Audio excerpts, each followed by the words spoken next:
और चलिए बुलेटिन की शुरुआत इस वक्त की एक बड़ी खबर से और बेहद दुखद खबर आपको बता देते हैं। पत्रकार विनोद दुआ का निधन हो गया है। 67 साल की उम्र में उन्होंने अंतिम सांस ली। बेटी मलिका ने पोस्ट कर ये जानकारी साझा की है।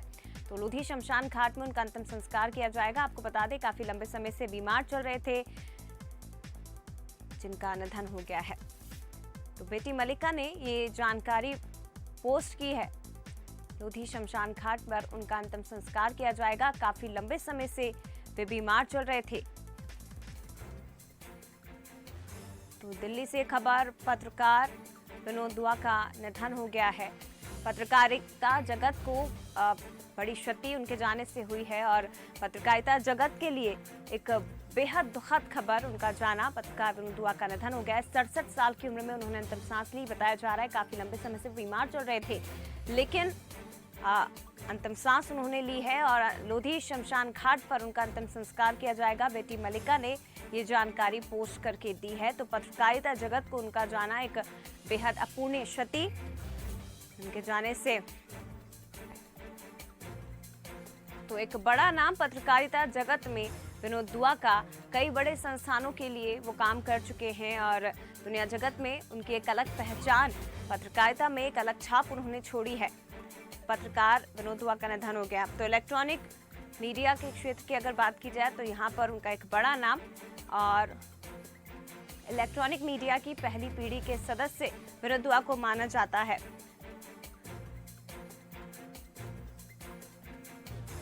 तो बेटी मल्लिका ने जानकारी पोस्ट करके दी है। आपको बता दें पत्रकार विनोद दुआ का निधन हो गया। बेहद दुखद खबर के साथ पत्रकार विनोद दुआ का निधन हुआ है। बेहद दुखद खबर इससे माना जाएगा। आपको बता दें एक बड़ी क्षति उनका जाना।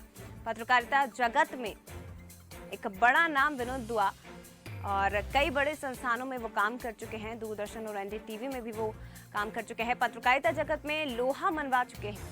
विनोद दुआ का निधन हो गया है। 67 साल की उम्र में उन्होंने अंतिम सांस ली। लोधी शमशान घाट पर उनका अंतिम संस्कार किया जाएगा। लंबे समय से वो बीमार चल रहे थे, लेकिन अब ये दुखद खबर मिली है कि जिंदगी की जंग वो हार गए और उनका निधन हो गया।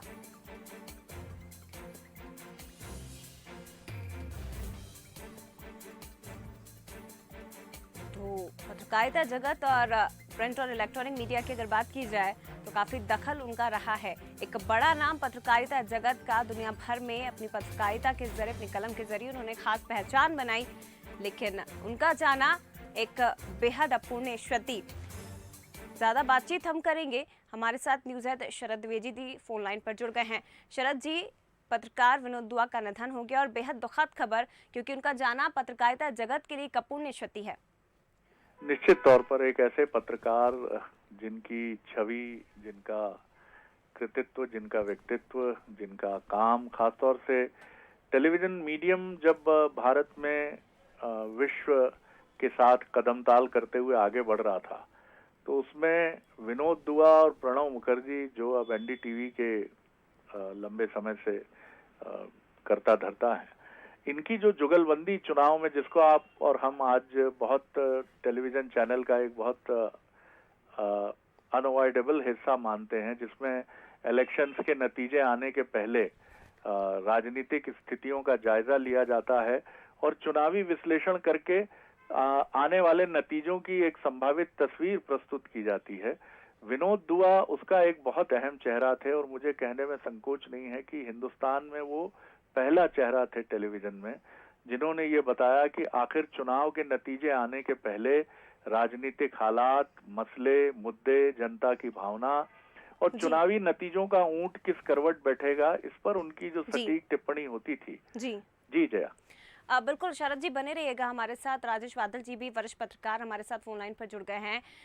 राजेश बादल जी, एक बेहद दुखद खबर, पत्रकार विनोद दुआ का निधन हो गया है। अपूर्णीय क्षति इसे माना जाएगा, लेकिन किन शब्दों के साथ आप उन्हें श्रद्धांजलि देंगे, कैसे याद करेंगे उन्हें? देखिए,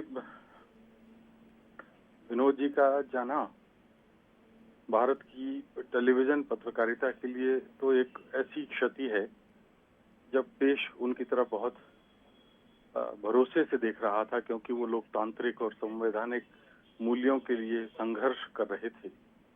और इस दौर में उनकी विदाई निश्चित रूप से भारत की पत्रकारिता जगत के लिए एक बड़ा झटका है।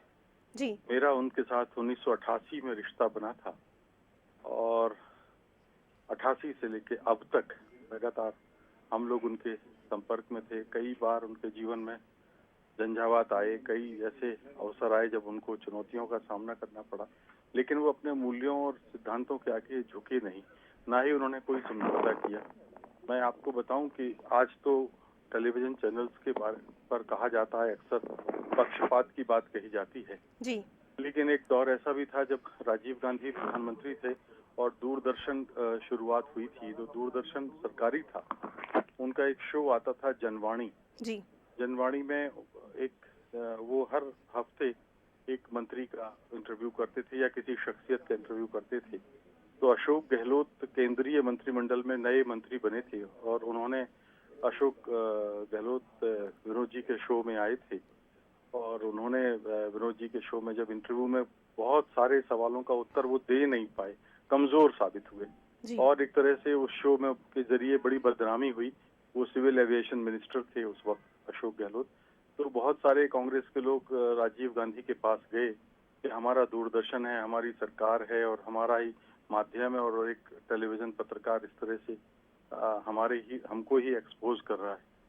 तो राजीव गांधी ने कहा कि हमारे मंत्री की गलती है, उनको तैयारी के साथ टेलीविजन पे जाना चाहिए और अगले दिन सुबह अशोक गहलोत का केंद्रीय मंत्री थे, उनका इस्तीफा हो गया। जी। तो मैं ये बताना चाहता हूँ कि एक दौर ऐसा था जो निष्पक्ष पत्रकारिता के लिए जाना जाता था। हम लोगों ने इसके बाद 1992 में परख, एक जो भारत की पहली टेलीविजन समाचार पत्रिका थी, वो शुरू की थी।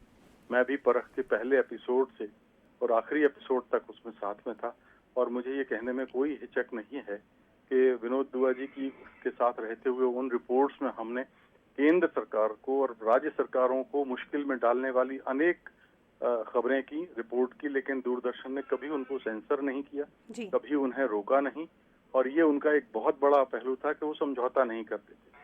बहुत सारे लोग भारतीय टेलीविजन इंडस्ट्री में अभी नहीं जानते होंगे कि भारत की आउटसाइड प्रोड्यूसर्स में पहली जो दैनिक न्यूज बुलेटिन है, डेली न्यूज बुलेटिन, लोग ये समझते हैं कि आज तक है जो डीडी मेट्रो पर शुरू हुई थी, मगर ये सच नहीं है। आज तक से पहले डीडी मेट्रो पर ही उसी टाइम पर विनोद दुआ जी ने अपना डेली न्यूज में बुलेटिन शुरू किया था, उसका नाम था न्यूज वेव। तो इस तरह से भारत के पहले डेली न्यूज बुलेटिन प्रस्तुत करने वाले वो एक पत्रकार थे और उसके बाद हमने देखा कि लगातार वो खाने पीने का शौक था। कुछ चैनलों पे उन्होंने लगातार अपनी फूड यात्रा, खाद्य यात्रा निकाली और बहुत ही जाती तौर पर मेरे तो बहुत ही उनके साथ ऐसे समय, बहुत अच्छे गायक थे, बहुत अच्छा गाते थे और सूफियाना संगीत तो इतना बढ़िया गाते थे और भाभी भी कुछ दिनों पहले चली गई, वो दोनों मिलकर जब गाते थे तो बड़ा मजा आता था सुनने में और आस्तिक थे, तो सच्चे अर्थों में भारतीय थे। गणेश जी के इतने भक्त थे, उनके घर में कम से कम 1000 गणेश जी की मूर्तियां मैंने खुद देखी हैं, 1000 से ज्यादा ही होंगी। तो मैं क्या कहूँ, लेकिन भारत के टेलीविजन पत्रकारों ने एक बहुत बड़ा अपना एक शुभ चिंतक, अपना एक रहनुमा खो दिया है। बिल्कुल। और बिल्कुल राजेश जी बने रहिएगा। पहले ऐसे पत्रकार 1996 में इलेक्ट्रॉनिक मीडिया के, जिन्हें रामनाथ गोयनका का अवार्ड से सम्मानित किया गया, 2008 में पत्रकारिता के लिए पद्मश्री से भी सम्मानित किया गया। राजेश जी, न्यूज हेड शरद द्विवेदी जी भी हमारे साथ जुड़े हुए हैं। शरद जी। बिल्कुल, और राजेश जी की पीढ़ी बहुत सघनता से विनोद जी के साथ काम करने वाली पीढ़ी रही है और राजेश जी भी उस पीढ़ी में शामिल हैं जिन्होंने भारत में टेलीविजन का बदलते हुए चेहरे की जो प्रथम पीढ़ी है, जिसमें सुरेंद्र प्रताप सिंह जिन्होंने आज तक की नींव रखी, खुद स्वयं विनोद दुआ जी, राजेश बादल जी, और ये वो पीढ़ी है जिसने टेलीविजन को तेवर भी दिए, एक मिजाज भी अलहदा दिया। और सबसे महत्वपूर्ण बात है कि राजेश जी, हम चर्चा कर रहे थे उनकी और प्रणव जी की जो जोड़ी होती थी, जो इलेक्शन सेफोलॉजी थी, जिसका हिस्सा बाद में जयंत जी भी बने, जिनकी एजेंसी आज इलेक्शन सेफोलॉजी में एक बड़ा नाम रखती है। तो ये जो एक पूरी जुगलबंदी होती थी और हम लोग उस समय बतौर स्टूडेंट जिस तरह से उनको, उनकी सहजता देखते थे, क्योंकि टेलीविजन का एक हिस्सा, काफी लंबा हिस्सा जो रहा, वो इन सब चीजों से दूर रहा, लेकिन 90 में जब उदारीकरण का रास्ता खुला तो बहुत सारे चेहरे बदले और विनोद दुआ अपनी दूरदर्शन की एंकरिंग में भी जहां अपनी मर्यादा और सीमा थी, वहां भी हमने उनको देखा, क्योंकि लंबे समय तक मुझे ऐसा पता चला बाद में कि यूथ प्रोग्राम भी वो करते रहे। तो उनका जो अंदाज था, मैं उनकी एक एंकरिंग कभी नहीं भूल पाता कि दिल्ली में एक तरफ नए साल के लिए जश्न है और दूसरी तरफ रैगरेपुरा की इस बस्ती में भूख, कराह और पीड़ा, इसकी आवाजें हम सुन रहे हैं। लेकिन यही होता है और ये इस बार भी अपवाद नहीं है। कैसे आप याद करते हैं उन्होंने टेलीविजन का चेहरा बदलने वाले पत्रकारों में जिस तरह वो अग्रिम पंक्ति में खड़े रहे? देखिए, मैं समझता हूं कि विनोद दुआ जी को जब आप याद करेंगे तो ये नहीं भूलिए कि भारत में जब टेलीविजन की शुरुआत हुई, तो भारत में टेलीविजन न्यूज की जिस तरह से शुरुआत हुई, एशिया में किसी भी देश में उस वक्त इस तरह से व्यवस्थित शुरुआत नहीं हुई थी। दक्षिण एशिया में भी नहीं हुई थी, मध्य एशिया में भी नहीं हुई थी, और मिडिल ईस्ट में आप देखें तो मध्य पूर्व में भी कोई बहुत अच्छा टेलीविजन का चेहरा नहीं था।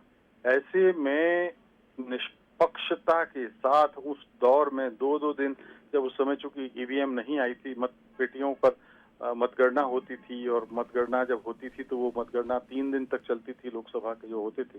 तो दिन और रात प्रणॉय राय और विनोद दुआ की जोड़ी जिस तरह से पूरे देश को बांध के रखती थी, वो एक बेमिसाल है। और वो एक, मुझे लगता है कि दुनिया के सबसे बड़े लोकतंत्र के लिए एक ऐसा कवरेज है जिस पर कभी आज तक अफसोस की बात है कि हम लोगों ने शोध नहीं किया, हमारे पत्रकारिता के पाठ्यक्रमों में नहीं पढ़ाया जाता। इसलिए आने वाली नई नस्लें इस बात को नहीं जानती कि वो विनोद दुआ और प्रणॉय राय ने किस तरह से भारत की लोकतांत्रिक सबसे बड़े अनुष्ठान जो है चुनाव का, किस तरह से एक नींव डाली बगैर किसी तो आज के बारे में इस तरह से सर्टिफिकेट और यूनिवर्सिटीज में बताया जाता है, कहा जाता है। बिल्कुल बिल्कुल। ऐसा कोई शिक्षण तो प्रणॉय राय के पास था, ना विनोद दुआ के पास था। बहुत महत्वपूर्ण बात आपने कही, मैं बहुत धन्यवाद देता हूं और विनम्र भावांजलि हम सबकी तरफ से। जया। बिल्कुल। तो 2008 में आपको एक बार सफ़र हम बता देते हैं, क्योंकि पत्रकारिता जगत को एक बड़ी क्षति उनके जाने से हुई है। सफ़र आप देखिए, विनोद दुआ का कोरोना की दूसरी लहर में आपको बता दें 12 जून को संक्रमण के चलते उनकी पत्नी का निधन हुआ था।